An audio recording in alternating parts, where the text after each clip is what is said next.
Bem-vindos ao canal Razão e Fé. Meu nome é Alex. Nosso intuito aqui nesse canal é trazer a palavra de Deus até o seu coração. Nós iremos falar sobre vários temas, debates, e o tema de hoje nós queremos falar sobre o neopentecostalismo. Está comigo aqui o pastor Biramani Venâncio, mais conhecido como Bira, e ele estará aí nos trazendo a palavra de Deus, nos ensinando um pouco sobre o neopentecostalismo. Bira, você quer fazer uma apresentação para os irmãos que estamos assistindo, aos amigos? Como o nosso irmão Alex já falou, o nosso objetivo aqui é tão somente trazer uma palavra pura e simples. O apóstolo Paulo ele fala que ele tinha um temor de que os coríntios eles se apartassem da simplicidade do Evangelho de Cristo. Nosso objetivo aqui é demonstrar que o Evangelho é simples, não precisa de nenhum acrescento, de nenhum ornamento, de nenhum marketing, de nenhuma publicidade, que é justamente aquilo que nós vemos no neopentecostalismo. Se Deus permitir, estaremos fazendo outros vídeos sobre temas teológicos, temas contemporâneos, temas evangelísticos, enfim, aquilo que Deus permitir que nós façamos e que você nos permita entrar na sua casa para um momento de meditação no Evangelho de Cristo. Amém. Então, irmãos, como eu disse antes, amigos também do YouTube, esse é o nosso primeiro vídeo e eu gostaria muito que vocês acompanhassem nosso canal, e nós iremos, como o Bira falou, lançar outros vídeos também sobre vários temas, e para você compartilhar com seus amigos, com seus parentes esses vídeos, é muito importante para a gente. O tema de hoje nós iremos falar sobre o neopentecostalismo. É um movimento que está crescendo muito no mundo, e nós iremos abordar esse tema dizendo se ele é um tema correto, se ele é um tema bíblico, se esse movimento ele tem uma base bíblica, se há exageros nesse movimento. E para começar a falar sobre esse texto, eu gostaria de citar aqui uma informação que eu peguei na Wikipédia, para fazermos uma introdução ao tema. O neopentecostalismo, ou terceira onda do pentecostalismo, é um movimento sectário, dissidente do evangelicalismo, que congrega denominações oriundas do pentecostalismo clássico ou mesmo das igrejas cristãs tradicionais, batista, metodista e etc. Surgiram 60 anos após o movimento pentecostal, que teve início no século XX, em 1906. Em alguns lugares são chamados de carismáticos, tendo como exceção o Brasil, onde essa nomenclatura é reservada quase exclusivamente para o movimento dentro da Igreja Católica, chamado Renovação Carismática Católica. Mas aos poucos o termo vem sendo resgatado por pentecostais e neopentecostais no país. Então, irmãos, o neopentecostalismo nasceu 60 anos após o movimento pentecostal, e ele surgiu, dentro da igreja pentecostal, ou seja, membros da igreja pentecostal saíram de dentro da igreja pentecostal e fundaram a igreja, o movimento neopentecostal. Eu tenho uns dados aqui para falar justamente quais são os números da igreja neopentecostal. Existe aproximadamente 19 mil denominações ou grupos neopentecostais, com aproximadamente 295 milhões de seguidores. São encontrados em muitas congregações independentes sem denominação. No Brasil, as igrejas com maior representação no movimento neopentecostal são a Igreja Universal do Reino de Deus, Igreja Internacional da Graça de Deus, a Igreja Renascer em Cristo, a Igreja Batista Nacional, a Igreja Fonte da Vida de Adoração, a Igreja Mundial do Poder de Deus, a Comunidade Evangélica Sara Nossa Terra, o Ministério Nova Jerusalém, a Igreja Nacional do Senhor Jesus Cristo e o Ministério Internacional da Restauração, e a igreja que você citou? A Igreja da Plenitude, apóstolo Agenor Duque. Está iniciando também e abraçando esse movimento neopentecostal. Pastor Bira, você poderia nos dar uma luz sobre esse movimento neopentecostal? Bom, em primeiro lugar, é interessante que você usa a palavra movimento. Nós não usamos a palavra igreja neopentecostal, nós utilizamos a palavra movimento. Por quê? Porque, primeiramente, que ainda não se definiu realmente como igreja, diferente do pentecostalismo clássico, que nos seus primórdios era chamado também de movimento pentecostal, e hoje é chamado de igrejas pentecostais, porque permaneceu, não foi simplesmente um movimento passageiro, e porque também hoje é reconhecido como algo ortodoxo, ou seja, o movimento, o que era chamado de movimento pentecostal, hoje é reconhecido pelas demais partes da igreja, a igreja reformada, as igrejas históricas, são reconhecidos como parte do corpo de Cristo, como cristãos verdadeiros, apesar das discordâncias em algumas doutrinas soteriológicas, ou principalmente na doutrina relacionada aos dons espirituais, se são cessacionistas ou se são continuistas. Porém, isso não acontece com o movimento neopentecostal. Por quê? Aí, nesse gancho surge a pergunta: o pentecostalismo, o neopentecostalismo, ele deve ou pode ser reconhecido como igreja? Aí é que surge a pergunta. Com isso, obviamente, nós não queremos dizer que quem está numa igreja neopentecostal não é salvo, quem está numa igreja neopentecostal não conhece Jesus. Não é isso que nós estamos dizendo aqui. Mas aquilo que se é pregado, que se é ensinado no movimento neopentecostal, ele pode ser reconhecido como Evangelho de Jesus Cristo? Ele pode ser reconhecido como bíblico?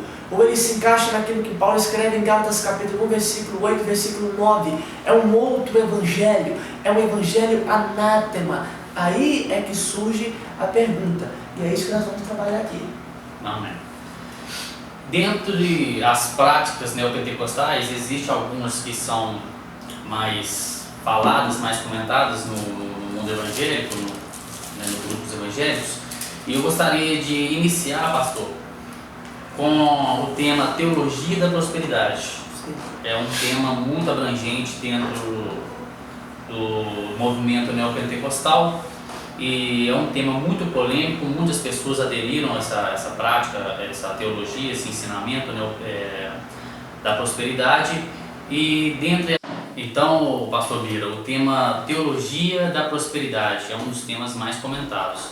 Queríamos falar sobre ele agora. Qual a sua visão sobre esse tema Teologia da Prosperidade? Onde surgiu, como funciona dentro das igrejas neopentecostais? Aqui cabe a pergunta que nós fizemos, né? Se o evangelho neopentecostal ele é ou não o evangelho de Cristo. Eu acho que a forma mais clara e simples da gente ver isso é justamente nessa questão da teologia da prosperidade, tá? Gálatas capítulo 1, versículo 8 e 9, Paulo diz o seguinte: ainda que um anjo do céu vos anuncie outro evangelho, além do que eu já vos tenho anunciado, seja anátema. E eu tenho certeza e convicção absoluta que essa aplicação de Gálatas capítulo 1, versículo 8, ela se aplica ao evangelho da prosperidade. O que é o evangelho da prosperidade, explicando bem rapidamente? É a ideia de que Deus quer que você, servo de Jesus Cristo, filho de Deus, quer que você seja rico. A vontade de Deus é que através do evangelho você tenha prosperidade financeira, bens materiais, tenha saúde física, tenha saúde emocional. Resumindo, que você seja feliz. Isso é o que prega o evangelho da prosperidade. Você perguntou onde começa o evangelho da prosperidade. Olhando para a Bíblia, o livro mais antigo, o primeiro livro da Bíblia escrito, foi o livro de Jó. E nós vemos ali o embrião daquilo que foi a ser o evangelho da prosperidade. Por quê? Você vai se lembrar que Jó era um homem rico, perdeu tudo aquilo que ele tinha. Aí depois, quando ele está no seu sofrimento, 3 amigos dele vêm ter com eles. E aí os 3 amigos de Jó censuram Jó, repreendem Jó, baseado em qual ideia? Eles dizem, parafraseando os textos obviamente, eles dizem o seguinte: Jó, se você está enfermo, doente, perdeu as suas riquezas, é porque você não está servindo a Deus. Tem algo errado na sua vida, tem algo errado no seu caráter, porque se você estivesse servindo a Deus, você seria próspero, você seria saudável, você não teria perdido os seus filhos, nada disso teria acontecido para você. Ali começa o evangelho da prosperidade. Só que lá no capítulo 38 de Jó, Deus vem e faz a seguinte pergunta para Jó: quem são esses que te aconselham sem entendimento? Deus diz que todos eles estavam errados. Ali começa o embrião do Evangelho da Prosperidade. Mas para você que está escutando esse vídeo, é bom nós citarmos alguns nomes, porque aí você vai se lembrar do que essas pessoas falam, do que elas fazem, do que essas pessoas pregam, e você vai entender bem o que é o Evangelho da Prosperidade. Nasceu lá nos Estados Unidos com alguns homens como Kenneth Hagin Jr., e se espalhou pelo mundo com homens como Kenneth Copeland, Oral Roberts, Terry Osborne, Jerry Odell, Merle Hickey, Benny Hinn, que foi talvez a explosão mundial do Evangelho da Prosperidade, da teologia da prosperidade, e tantos outros como Joel Austin, Morris Cerullo, Mike Murdock, Joyce Meyer e tantos outros. Aqui no Brasil, os nomes mais citados poderiam ser Edir Macedo, R.R. Soares, Bispo Robson Rodovalho, Apóstolo Valdemiro Santiago e tantos outros que pregam essa mesma mensagem, que o objetivo de Deus é que você seja próspero, que você seja feliz. Aí surge a pergunta, este Evangelho, ele é bíblico? Ele é o Evangelho de Jesus Cristo? Nós acreditamos que não. Por quê? Primeiro ponto, pelo próprio significado da palavra prosperidade.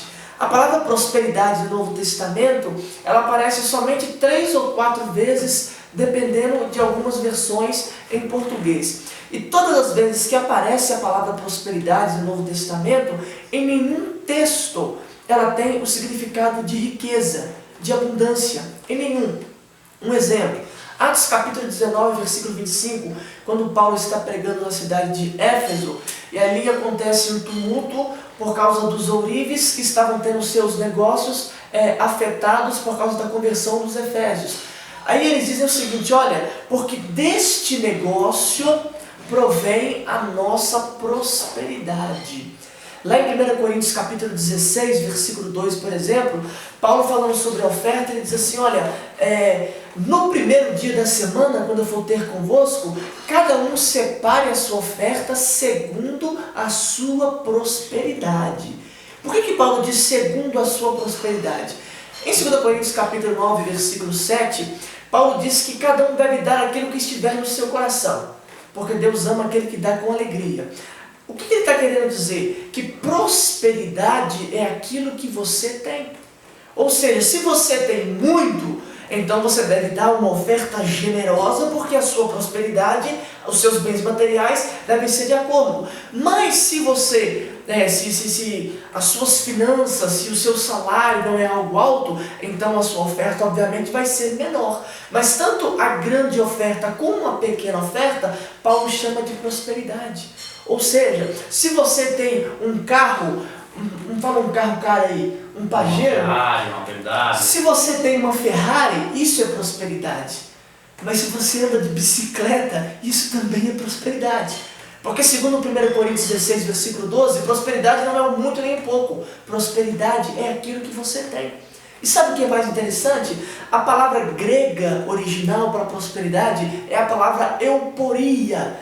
Poria é de onde surgiu a palavra poros, que é passagem, entrada, e eu é bom ou boa. Ou seja, literalmente, euporia, prosperidade, significa boa passagem. O apóstolo João, ele diz o seguinte, eu desejo que tudo te vás bem e que sejas próspero, tenhas prosperidade, assim como é próspera a tua alma. Olha a similaridade, o paralelo que o apóstolo João usa. Ele fala sobre a prosperidade da nossa alma. A nossa alma, ela tem bens materiais? Não. Tem como a nossa alma ser rica do ponto de vista financeiro? Não tem. Ou seja, prosperidade, segundo o apóstolo João, é uma vida espiritual e emocional saudável.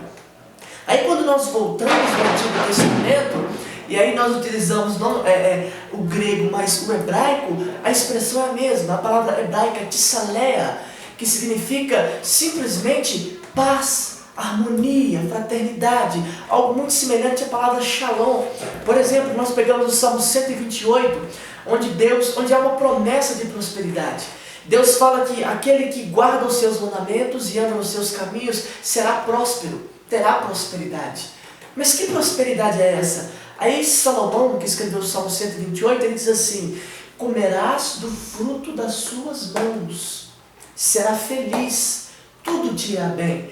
A tua esposa será como uma videira frutífera, e os seus filhos como oliveiras frutíferas ao redor da mesa. Assim será abençoado o homem que teme ao Senhor. Ou seja, na visão de Salomão, na visão hebraica, prosperidade é uma família abençoada, é um lar abençoado. Então nem no Antigo, nem no Novo Testamento se tem a ideia de prosperidade como riqueza, como sucesso, como status, como felicidade, como bens materiais. E é tão interessante isso, Alex, que em 1 Coríntios capítulo 10, versículo 24, Paulo diz assim: ninguém busque o seu próprio bem, mas busque o bem do seu próximo. A palavra bem que Paulo usa aí em 1 Coríntios 10, 24, no original é a palavra euporia, que quer dizer prosperidade. Ou seja, mesmo que prosperidade no Novo Testamento fosse relacionado a bens materiais e riquezas, nenhum de nós deveríamos buscar, porque Paulo disse: ninguém busque a sua própria prosperidade, mas a prosperidade do seu próximo.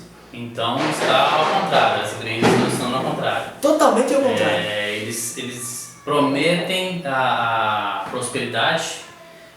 Dentro dos cultos, quase que 100% do tempo é falado sobre isso, sobre dinheiro, sobre prosperidade. E se não der certo na vida do membro da igreja, a culpa é do membro.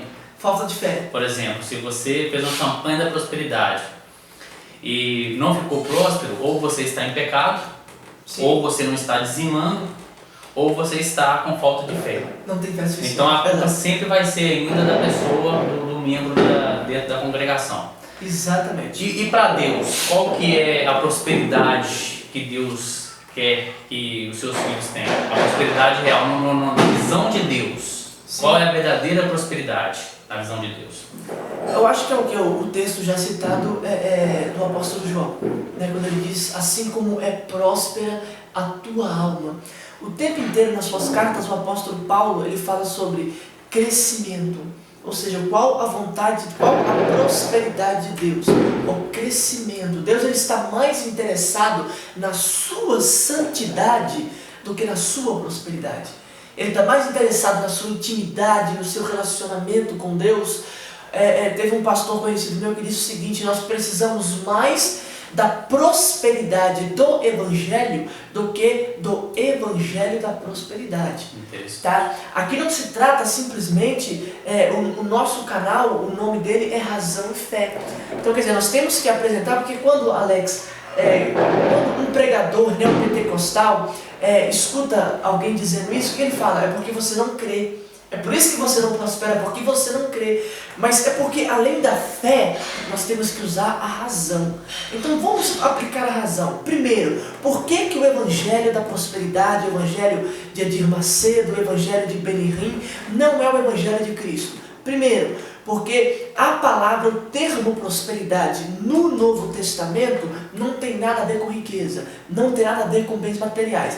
Segundo, porque Jesus nunca pregou esse evangelho. Isso fica muito claro. Por exemplo, tem alguns pastores e pregadores neopentecostais americanos que dizem que Jesus era rico. Né? Tem um pastor brasileiro que era pentecostal, virou neopentecostal, que é o pastor Abílio Santana. E certa feita eu ouvi pregando, eu pessoalmente ouvi pregando no congresso, eu estava na igreja que ele estava pregando, e que ele estava dizendo o seguinte: que se você, crente, não é rico, é porque você está sendo enganado pelo diabo e está sendo escravizado pelo espírito da miséria. E o pastor Abílio Santana, ele dizia o seguinte: se você quer um carro do ano, você tem a vontade de ter um carro, quando você vê esse carro na rua, mesmo que já tenha dono, você deve chegar lá, ungir, pôr a mão sobre esse carro e dizer: eu estou no posse desse carro, porque esse carro vai ser seu. E ele faz isso, né? E esse mesmo pastor, Abílio Santana, ele dizia o seguinte: que Jesus era rico. E sabe por que Jesus era rico? Que ele dizia isso, Alex?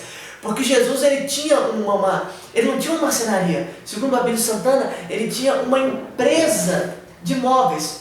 Aí o que ele fazia? Jesus não precisava bater martelo, lixar, tirar, não, porque Jesus olhava para a mesa e dava uma ordem. mesa cresça, mesa se transforme numa cama. E assim acontecia. Evangelho segundo a Bíblia Santana. A Bíblia Santana. Esse é o nível que nós chegamos, né? Por exemplo, pastora Mariana Valadão, da Igreja Batista da Lagoinha de Belo Horizonte, ela chega a dizer isso, né? Ela e o seu marido, ele chegou a dizer isso, que Jesus, naquela época, quando eles citam Jesus entrando em Jerusalém montado no jumentinho, aí ele diz, não, mas o jumentinho naquela época era um BMW. Se Jesus viesse hoje, ele diz, Jesus viria numa BMW, Jesus viria numa Ferrari, né? Este é o evangelho neopentecostal. O pastor Silas Malafaia, que também veio do movimento pentecostal clássico, né? E aqui deixa eu fazer abrir um parênteses, que há muita injustiça, Alex, principalmente no meio histórico, no meio das igrejas reformadas, quando eles vão acusar as igrejas neopentecostais, e eles acabam colocando todo mundo no mesmo balaio. Neopentecostais com pentecostais. Verdade. Pentecostalismo clássico não tem nada a ver com neopentecostalismo. O pentecostalismo clássico nada mais é do que uma ênfase na manifestação dos dons espirituais, uma ênfase no ministério presente e contemporâneo do Espírito Santo, uma crença que os dons espirituais não cessaram na era apostólica, na igreja primitiva, mas eles estão disponíveis à igreja de Cristo até hoje. É uma ênfase na oração, uma ênfase na santidade, uma ênfase no evangelismo, uma ênfase em prestar a Deus um culto mais fervoroso, com mais liberdade, sem muita liturgia, sem muito formalismo. Já o neopentecostalismo não, é a ênfase na riqueza, na prosperidade, nos bens materiais, na saúde física, que não tem nada a ver com o pentecostalismo. Aí a pergunta, será que Jesus pregou o evangelho neopentecostal? Mateus capítulo 8, versículo 20, Jesus diz assim, a raposa tem suas tocas, as aves do céu têm seus ninhos, mas o filho do homem não tem nem onde colocar a sua cabeça. Em outras palavras, Jesus não tinha casa própria. Então quem hoje te convida a fazer uma campanha de prosperidade, te prometendo que no final da campanha você vai ter a sua casa própria, ele está falando por ele mesmo. Porque Jesus, ele nunca prometeu isso, muito pelo contrário. Por exemplo, Marcos capítulo 10, versículo 17, né, o famoso encontro de Jesus com o jovem rico, Jesus diz para o jovem rico justamente o contrário.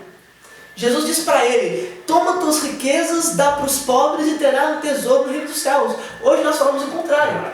Jesus disse o seguinte, dá as suas riquezas, aí depois me segue. Hoje nós dizemos o contrário, segue Jesus e ele te dará riquezas. Só que um dos textos mais fortes da Bíblia, para mim, que vai frontalmente contra a teologia da prosperidade, é Lucas capítulo 12, versículo 15, que Jesus diz assim, a riqueza de um homem não se constitui nos seus bens materiais. O que mais que faz sentido? Fechou praticamente, né? O que mais que faz sentido? Aí você pega 1 Timóteo capítulo 6, versículo 8, e Paulo diz assim, tendo o que comer e tendo o que vestir, estejamos contentes com isso. Aí não há promessa de bens materiais, não há promessa de riquezas. Eles costumam dizer, está escrito, Mateus 6,33, buscai o reino de Deus e a sua justiça e todas as coisas vos serão acrescentadas. É o que eles costumam citar. Só que se nós examinarmos o texto mais de perto, o que o texto diz é, e todas estas coisas, não são todas as coisas, são estas. O texto está indicando quais as coisas que serão acrescentadas ao buscarmos o reino de Deus. Que coisas são essas? Do contexto, que começa no versículo 24, quando Jesus diz, né, por que andais ansiosos quanto ao que comer, o que beber e o que vestir? Ou seja, todas estas coisas do texto é o que está no contexto. Se você buscar o reino de Deus, não vai te faltar as vestes, não vai te faltar o alimento, é isso que está falando. Não está falando em momento nenhum que você vai ter prosperidade, que você vai ter bens materiais, nada disso. Muito pelo contrário, até porque o conceito de Deus acerca de riqueza ou de pobreza não são os nossos conceitos. Por exemplo, como o conceito de Deus é diferente do nosso. Jesus escreve a carta à igreja de Esmirna, que era uma igreja pobre financeiramente, No capítulo 3, versículo 9, Jesus diz assim, olha, eu conheço a tua pobreza, no entanto vocês são ricos. Já a igreja de Laodiceia é diferente, era uma igreja rica financeiramente, materialmente, e Jesus diz o contrário, tu és miserável, pobre, desgraçado, cego e nu.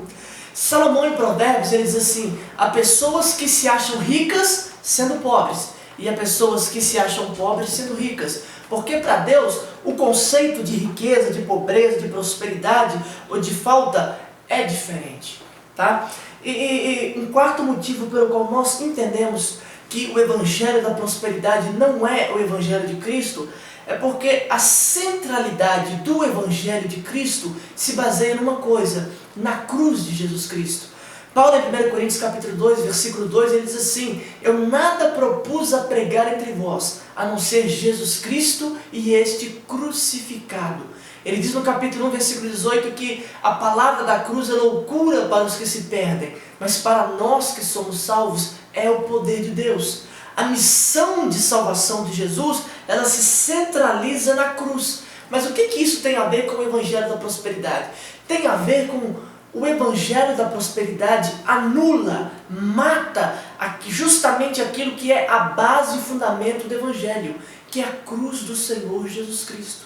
Por quê? O que significa cruz? Renúncia, abnegação, sacrifício, morte, vergonha, humilhação, que é justamente todos os conceitos contrários àquilo que é esposado pelo Evangelho da prosperidade, que é a felicidade, o status, a fama, enfim, uma boa posição social, ou política, ou financeira, ou econômica, e vai frontalmente contra a cruz. Então o indivíduo ele sai da sua residência com a promessa de bens materiais, com a promessa de uma vida melhor, com a promessa de felicidade, com a promessa de bens materiais, de riqueza. Quais são as chances desse indivíduo permanecer no caminho do Senhor? Porque ele não está indo simplesmente para adorar a Deus, ele não está indo para entregar os seus caminhos para o Senhor, ele está indo para obter um bem material porque um líder religioso o prometeu. Então, quais são as chances desse indivíduo permanecer no caminho do Senhor? Olha, óbvio que a gente nunca pode questionar a soberania de Deus e a ação do Espírito nessa questão. É óbvio que Deus ele pode usar vários métodos e o que nós dizemos no princípio. Aqui ninguém está querendo dizer que quem está numa igreja neopentecostal não é salvo, não conhece a Deus, não é isso. Estamos colocando em xeque a pregação, a mensagem e os ensinos neopentecostais. Só que essa pessoa provavelmente a possibilidade dela permanecer no Evangelho, dela permanecer numa igreja, elas são quase que nulas. Por quê? Porque eu costumo dizer que aquilo que você usa para atrair a pessoa, você vai ter que usar para manter. Então para atrair a pessoa, você usa a isca da felicidade pessoal, que é o maior sonho de qualquer ser humano. Então, automaticamente, você vai ter que continuar usando essa mesma isca para que a pessoa permaneça. Só que nem tudo vai acontecer da forma que a pessoa quer. Uma hora ela vai ficar desempregada, uma hora ela vai ficar doente, uma hora o marido sai de casa. Aí é nesse momento que o castelo cai, que o Evangelho da prosperidade na mente da pessoa cai. Por quê? Porque 1 Coríntios capítulo 2, a partir do versículo 12 até o versículo 14, Paulo fala sobre os ensinos espirituais que são ensinados pelo Espírito Santo e os ensinos naturais. E diz que o homem natural não entende os ensinos do Espírito Santo porque lhe parecem loucura. O que é o Evangelho da prosperidade? É um ensino natural. Eu não preciso ser crente para querer ser rico. Eu não preciso ser cristão para querer ser feliz. Eu não preciso da Bíblia, do Evangelho, para mim querer a felicidade pessoal. Então, quando eu te ofereço a felicidade pessoal, a riqueza, o sucesso, usando como isso, para isso, o nome de Jesus, eu estou pregando uma mensagem natural para um homem natural, tentando atraí-lo de forma natural. Só que a salvação é uma mecânica que opera totalmente dentro do reino do Espírito. Eu só posso atrair alguém a Cristo através de uma palavra espiritual, de um meio espiritual, através do Espírito Santo, que é espiritual, da palavra que é espiritual. Então, se eu estou usando uma palavra natural, um meio natural, a pessoa vai continuar natural. Ela não vai nascer de novo. Ela não vai ser salva. Até porque se a gente... Por que o grande problema do Evangelho da Prosperidade é ele oferecer uma troca Por isso que sempre tem a campanha do sacrifício, a oferta do sacrifício, o carnê que te é entregue na igreja. Por quê? Porque a promessa é que Deus vai te prosperar se você der. Deus vai te prosperar se você dizimar. Ou seja, acaba funcionando como uma troca. Só que quando a gente olha para a Bíblia, quando Deus lá em Jó, capítulo 40, versículo 11, e ele diz para Jó assim: Jó, os céus e a terra são meus. Quem me deu primeiro para que eu seja recompensado? Ou seja, nada que Deus faça para mim é uma recompensa, porque tudo que eu tenho, Ele já me deu antes. Quando Davi reúne as ofertas que foram levadas pelos judeus para a construção do templo de Salomão, quando ele vai orar a Deus consagrando essas ofertas, ele diz assim: Deus, nós não te damos nada, mas aquilo que vem das mãos do Senhor, nós te trouxemos de volta, porque vem do Senhor. Deuteronômio capítulo 10, versículo 17, diz assim que Deus não aceita suborno, nem faz acepção de pessoas. Aí eu pergunto, quando eu digo que se você der, você vai receber 100 vezes mais, será que eu não estou tentando subornar Deus? E aí onde entra aquele texto, de graça recebestes, De graça daí eles não usam esse texto como base do Evangelho também. Não usam. E tem aquela coisa também, né? Sabe, eles não usam esse texto, mas quais os textos que eles usam? Uma pergunta que eu ia te fazer: quais os textos que eles usam para apoiar a teologia da prosperidade? Porque o próprio nome fala teologia, né? É como se fosse uma doutrina. Quais são os textos bíblicos que eles usam, talvez até deturpam esses textos, para apoiar a teologia da prosperidade? Aí que está a questão. É um outro motivo pelo qual nós acreditamos que o evangelho neopentecostal da prosperidade não é o evangelho de Cristo. Por quê? Porque todos os textos que eles se utilizam para fazer as pessoas acreditarem na sua pregação são textos fora do contexto. Tá? Vou citar somente alguns textos. Por exemplo, eles gostam muito de citar Gênesis 22:14, né? Que é quando Abraão está subindo no Monte Moriá para sacrificar Isaac, para obedecer o comando de Deus. Aí Isaac pergunta para ele: pai, aqui está a lenha, aqui está o cutelo, mas onde está o cordeiro para o holocausto? Aí Abraão diz: Deus proverá. Aí diz assim lá em Gênesis: daí surgiu o nome do Senhor, Jeová Jiré, ou Yavé Jiré, o Deus da providência, o Deus da provisão, o Deus que proverá.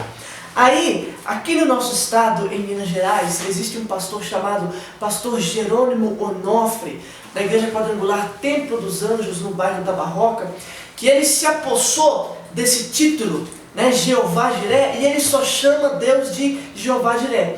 Aí ele fala sobre a unção da provisão, a oferta da provisão, e aí ele prega que você vai ficar rico porque o nosso Deus é o Jeová Jiré, é o Deus que provê. Como se ele fosse obrigado, sim, como se fosse uma mágica. Deus é obrigado a prosperar, sim, a prover para você, porque Ele é o Deus provedor. Por ele ter esse título, ele tem que prosperar na sua vida. Exatamente. Mas por que nós afirmamos que esse texto é um texto mal interpretado pelo neopentecostalismo e tirado do contexto? Porque quando o texto diz que Deus é chamado Deus proverá, que provisão é essa que Deus proveu? Abraão diz assim: Deus proverá para si o cordeiro para o holocausto. Aí quando ele vai sacrificar Isaac, o anjo desce e diz: não levante a mão sobre o menino, porque agora eu sei que tu temes a Deus. Aí Abraão levanta os olhos e vê um carneiro. Aí ele pega o carneiro e sacrifica no lugar de Isaac. Ou seja, se cumpriu a profecia de Abraão. Deus proveu o sacrifício para ser sacrificado no lugar de Isaac. Aí você lê Hebreus capítulo 11, e o autor de Hebreus afirma que aquele sacrifício ali representava o sacrifício de Jesus Cristo. Algo muito mais profundo, então, do que simplesmente bens materiais, ou seja, era uma tipologia do sacrifício ali de Isaac, mas do sacrifício de Jesus Cristo. Exatamente, ou seja, Deus proverá significa Deus proverá a salvação. Ele proveu um cordeiro que tira o pecado do mundo. Não tem nada a ver com bens materiais nem com prosperidade. Outro texto muito usado, Deuteronômio capítulo 28, versículo 13, que é uma promessa de Deus para Israel, diz assim: tu serás cabeça e não cauda. Aí os pregadores neopentecostais costumam dizer assim: olha, você não pode ser faxineiro, você não pode ser porteiro, porque Deus não te chamou para ser cauda, você tem que estar sempre na frente, sempre em cima. Você foi chamado para ser líder, porque você foi chamado para ser cabeça e não cauda. Mas o que Deus está querendo dizer com esse texto? A palavra cabeça no original hebraico significa fonte. E a expressão cauda, no contexto cultural e profético hebraico, significa engano. O profeta Isaías disse assim: o sacerdote verdadeiro é o cabeça e o falso profeta é a cauda. O que Deus está dizendo? Eu não te chamei, Israel, para ser mentiroso. Eu não te chamei para passar uma palavra mentirosa. Como Deus confia a lei de Moisés, os profetas, os salmos a Israel, quando Deus diz, você é a cabeça, Israel, Ele está dizendo o seguinte: vocês vão ser a fonte que vai trazer a verdade para a humanidade. É isso que ele está dizendo. E Jesus confirma isso em João capítulo 4, versículo 22, quando ele se vira para a mulher samaritana e diz assim: olha, vocês adoram o que vocês não conhecem. Nós adoramos o que conhecemos porque a salvação vem dos judeus. Você analisa, por exemplo, Apocalipse capítulo 12, quando João ele tem uma visão de Satanás como um dragão, simbolicamente falando, e ele diz que aquele dragão tinha uma cauda. E com a sua cauda, diz o texto, ele arrastou 1/3 das estrelas do céu. Ou seja, a cauda representa o engano que Satanás usou para enganar 1/3 dos anjos de Deus e trazer para a terra. O que Deus está dizendo aqui é, ou seja, Israel, você vai ser fonte de bênção, fonte da salvação, porque vocês têm a palavra, têm a lei de Moisés. É isso que Deus quer dizer, te pus por cabeça e não por cauda. Outro texto extremamente usado é o texto de Isaías capítulo 1, versículo 19. Quando Deus diz assim, comereis o melhor da terra. Aí tem inclusive folhetos, propagandas em igreja, escritas no carro, dizendo, você deve comer o melhor da terra. Deus tem para você o melhor. Tem até um hino aí, muito cantado nas nossas igrejas, que diz que o melhor de Deus ainda está por vir. Só que na verdade, o melhor de Deus já veio, que é Jesus Cristo, que é o Espírito Santo. Você vai dizer, não, mas porque quando diz o melhor de Deus está por vir, quer dizer o céu, sim. Mas até o céu só é céu porque Jesus Cristo está lá. Então o melhor de Deus já veio, que é Jesus. Porque Hebreus 1:3 fala que nele, ele é a expressão, ou seja, ele é o máximo, ele é a plenitude, ele é o melhor de Deus. O melhor de Deus é Jesus. Só que diz, comereis o melhor da terra. Mas, primeiro ponto, Deus está falando para Israel, não está falando para a igreja. Essa promessa, ela só se encontra no Antigo Testamento. Ela não se repete no Novo Testamento. Se eu quiser pegar uma promessa do Antigo Testamento e assumir para a minha vida, e essa promessa não se repete no Novo Testamento, então eu tenho que pegar o resto do Antigo Testamento. Eu vou guardar o sábado, eu vou fazer circuncisão, eu vou dar o dízimo, enfim, eu vou guardar tudo que está escrito na lei de Moisés. Segundo ponto, os pregadores do neopentecostalismo, eles só citam o versículo 19, comereis o melhor da terra, mas eles se esquecem do restante, que diz assim, se não me derdes ouvidos, sereis devorados pela minha espada, diz o Senhor. Por que só citam uma parte do versículo? Porque é a parte conveniente. E mesmo que a promessa de Isaías 1,19 fosse para a igreja, o que no texto indica que o melhor da terra sejam bens materiais? Nada. Por quê? O texto afirma que o melhor da terra é para quem ouve a Deus. A palavra ouvir é um eufemismo para obedecer. É para quem obedece a Deus. Então, se o melhor da terra são bens materiais, será que isso significa que todas as pessoas ricas obedecem a Deus? Aí é uma contradição, né? Que todas as pessoas prósperas obedecem a Deus? Porque o texto está dizendo que é só para quem obedecer. Mas eles não obedecem e tem. Por quê? Porque o melhor da terra não são riquezas. O que é o melhor da terra?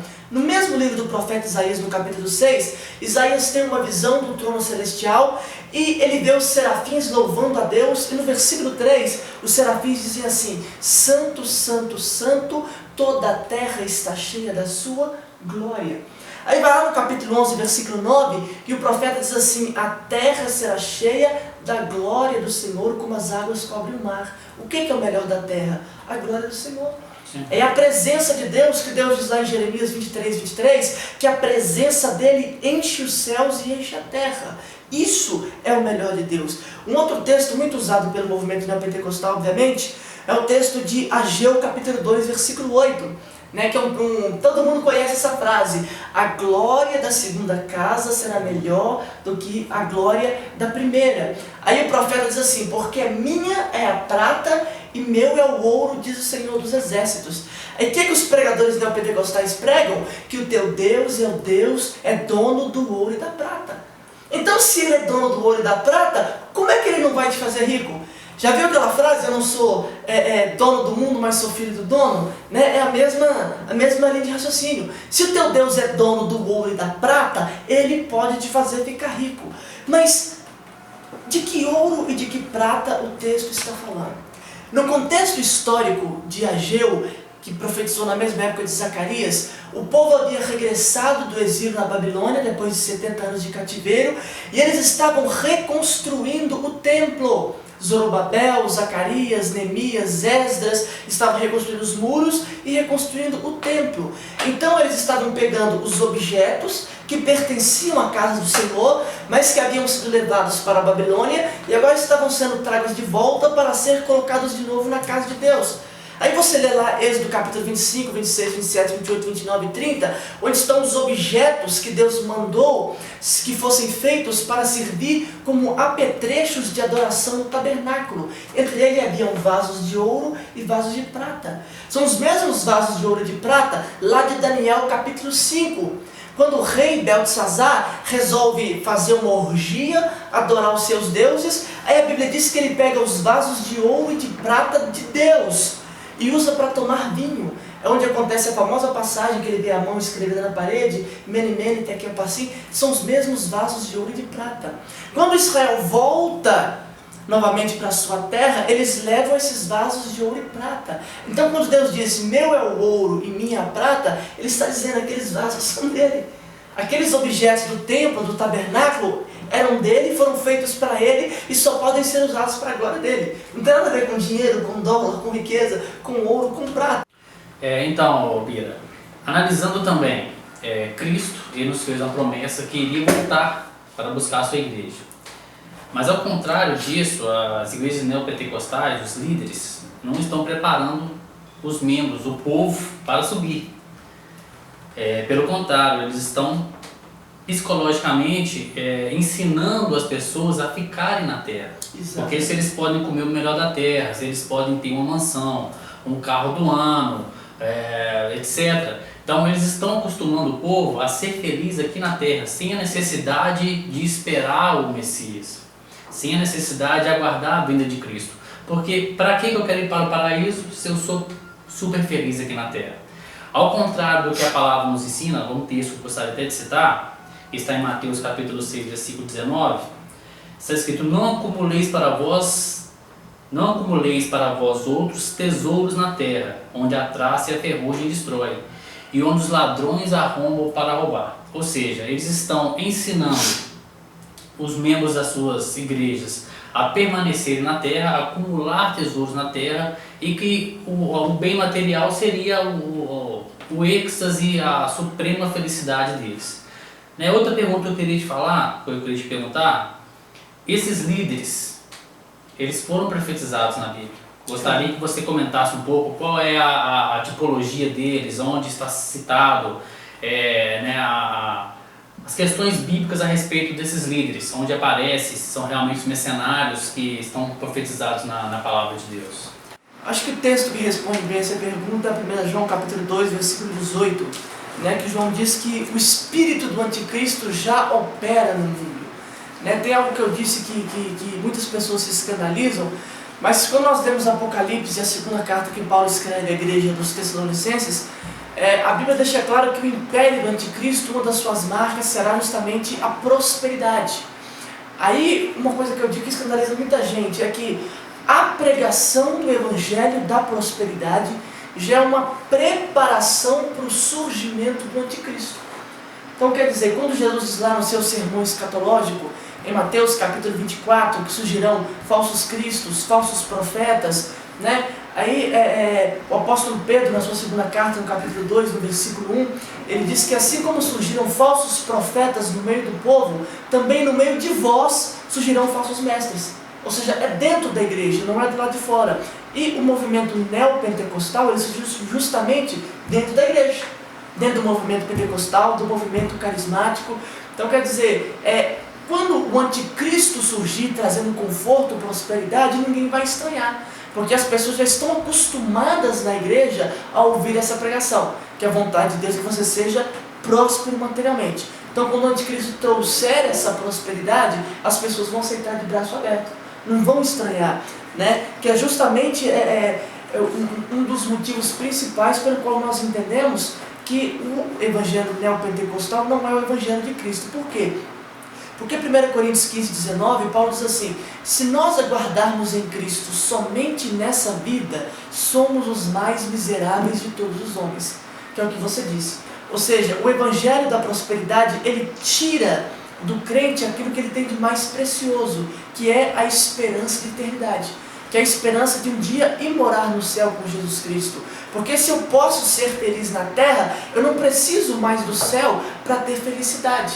Ou seja, o evangelho tira aquilo que o crente tem de mais importante. Que Paulo diz lá, que Pedro diz em 1 Pedro capítulo 1, versículo 9, que é o alvo da nossa fé, que é a salvação das nossas almas. Né? Para finalizar assim um apanhado, um outro grande problema do evangelho da prosperidade é justamente o grande uso que se faz de objetos, talismãs, amuletos, símbolos. E a desculpa que eles dizem nós vamos entregar, um exemplo, uma xícara ungida. Por quê? Porque quando a pessoa entra na igreja e vê a xícara e vê algo palpável, visível, isso vai servir como um ponto de contato para a fé. É como eles chamam, ponto de apoio ou ponto de contato da fé. Só que a Bíblia diz que a fé é justamente a certeza daquilo que não se vê. Então se eu posso tocar, se eu posso ver, já não é mais fé.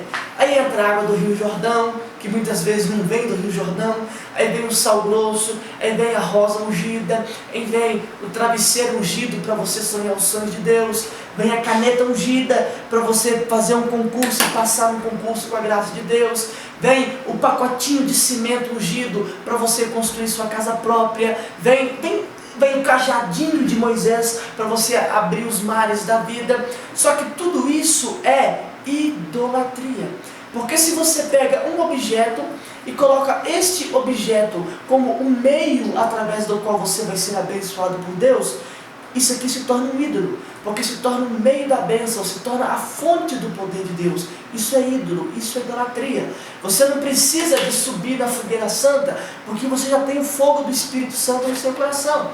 Você não precisa caminhar num corredor de sal grosso, porque a promessa de Jesus é que nós somos o sal da terra. Você não precisa de um cajadinho de Moisés, você não precisa de nada. Porque aquilo que você já tem, 1 Pedro capítulo 1, versículo 4, diz que Deus nos deu tudo que nós precisamos para viver uma vida santa. Romanos 8,32, Paulo pergunta assim: aquele que nos deu o seu próprio Filho, não nos dará juntamente com ele de graça todas as coisas? Nós temos a palavra, nós temos o Espírito Santo, nós temos a intercessão de Jesus, nós temos a oração como meio de nos achegarmos a Deus, nós temos os anjos do Senhor batalhando por nós, não precisamos de mais nada. Aí, por que os talismãs, por que os amuletos? Isso é paganismo. Qual que é um outro problema do Evangelho da Prosperidade? É que ela transforma Deus em um Deus pagão. Sabe aqueles deuses das antigas religiões que você tinha que oferecer um sacrifício para ele, para que ele te fizesse um favor? Se você oferecesse para ele um sacrifício, era garantia que você teria uma boa colheita. Se você matasse o seu inimigo e apresentasse o seu inimigo ao seu ídolo, ao seu Deus, era uma certeza que você teria um ano próspero, uma safra próspera, uma colheita próspera, porque os pagãos criam que os deuses, os espíritos, eles podiam ser manipulados. A ideia do neopentecostalismo é a mesma, de que Deus pode ser manipulado através da sua oferta, através da sua campanha, através do seu sacrifício. Só que o nosso Deus, ele não pode ser manipulado, porque ele é soberano. Salmo 115, versículo 3 diz: o Senhor está no céu e faz aquilo que ele quer.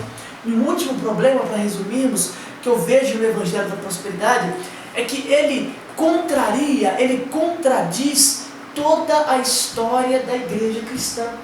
Desde o livro de Atos dos Apóstolos, aliás, desde a vida do Senhor Jesus Cristo, que morreu e literalmente não tinha nem onde cair morto, porque tiveram que dar um túmulo, tiveram que ofertar um túmulo. José de Arimateia ofertou um túmulo para Jesus, passando pelos apóstolos, que com exceção de João, todos morreram martirizados, pobres. Você lê lá Atos capítulo 28, e a Bíblia diz que Paulo alugou uma casa, porque Paulo não tinha nem casa própria, ele morava de aluguel. Aí você pega ali os primeiros séculos da igreja, você pega a reforma protestante, os anabatistas, os puritanos, os remonstrantes, passando pelos metodistas, pelos grandes avivamentos, todos os grandes movimentos de Deus na história. O evangelho da prosperidade não foi pregado. Se eu disser que o evangelho do Edir Macedo é verdade, eu tenho que dizer que o evangelho pregado por John Wesley era falso. Eu tenho que pegar toda a história da igreja, dos mártires da pré-reforma, da reforma, da pós-reforma, os mártires que morreram nos países do leste europeu na cortina de ferro, os mártires que estão morrendo hoje na China, nos países árabes, nos países muçulmanos. Se esses pregadores neopentecostais estão certos, então todos eles estão errados. Todos os mártires, todos os missionários que morreram por Jesus. Ou seja, o evangelho da prosperidade, ele contraria tudo que se é pregado e que se é vivido na história da igreja. Se você acredita que o evangelho da prosperidade é verdade, você pode pegar 2000 anos de história da igreja e jogar no lixo, porque ela não vale mais, porque é contraditória. Então você crê que o crente não pode ficar rico, o crente não pode ser rico, não pode prosperar? Eu quero só fazer uma ressalva aqui. Primeiro ponto, no Salmo 62, versículo 10, o salmista Davi diz assim: se as vossas riquezas aumentarem, não ponhais nela o vosso coração. Ou seja, há uma possibilidade real das suas riquezas aumentarem, de você prosperar financeiramente. Mas o que Davi diz é: não ponhais nela o seu coração. Segundo ponto, a prosperidade financeira, se ela vier, ela tem que vir com um objetivo. Porque se você prosperar financeiramente, Deus também vai te pedir conta dessa prosperidade. Terceiro ponto, a prosperidade financeira tem muito mais a ver com o seu estudo, com o seu trabalho, com a sua capacitação profissional, com a sua boa administração, com o seu investimento, do que propriamente com questões espirituais. E, em último lugar, nós não pregamos a riqueza e não pregamos a pobreza. Não cremos na teologia da prosperidade, mas também não cremos na teologia da miséria. Qual é a teologia que nós cremos? A teologia de Provérbios, capítulo 30, versículo 8 e versículo 9. É uma oração que diz assim: somente duas coisas te peço, Senhor. Afasta de mim a palavra mentirosa e a vaidade. Não me dê nem a pobreza, nem a riqueza. Não me dê a pobreza para que eu não tenha que roubar e assim desonrar o nome do Senhor. E também não me dê a riqueza, porque senão eu vou me esquecer do Senhor. Nós no Evangelho de Cristo, a palavra-chave é equilíbrio. Jesus não pregou prosperidade financeira e Jesus não pregou miséria. Jesus pregou um Deus que supre todas as suas necessidades. O evangelho que Jesus pregou foi o evangelho da dependência de Deus. A palavra-chave é Filipenses capítulo 4, versículo 11. Aquilo que Paulo prega: aprendi a estar contente. Aprendi a viver na abundância e na necessidade. Em tudo tenho contentamento. A palavra-chave é contentamento. Então vamos finalizar esse tema, da teologia da prosperidade, que está relacionado ao nosso tópico neopentecostalismo. Eu peço a você, gostaria de pedir a vocês que se inscrevam no nosso canal, o canal Razão e Fé. Nosso primeiro vídeo, vocês terão outros materiais também que nós estaremos já preparando. E você pode fazer seu comentário com toda a educação. A gente pede, que tem pessoas que gostam de fazer comentários de baixo calão, falar palavrões, isso aí não é legal. Então você pode colocar o seu comentário, a sua ideia, o seu ponto de vista relacionado ao que foi lido, ao que foi falado, que talvez você não concorde com o nosso pensamento. Você pode deixar lá seu comentário e se inscreva no nosso canal. É muito importante para que possamos dar continuidade a esse trabalho de levar a mensagem do Senhor. De forma nenhuma não é nosso intuito agredir você que faz parte desse movimento neopentecostal.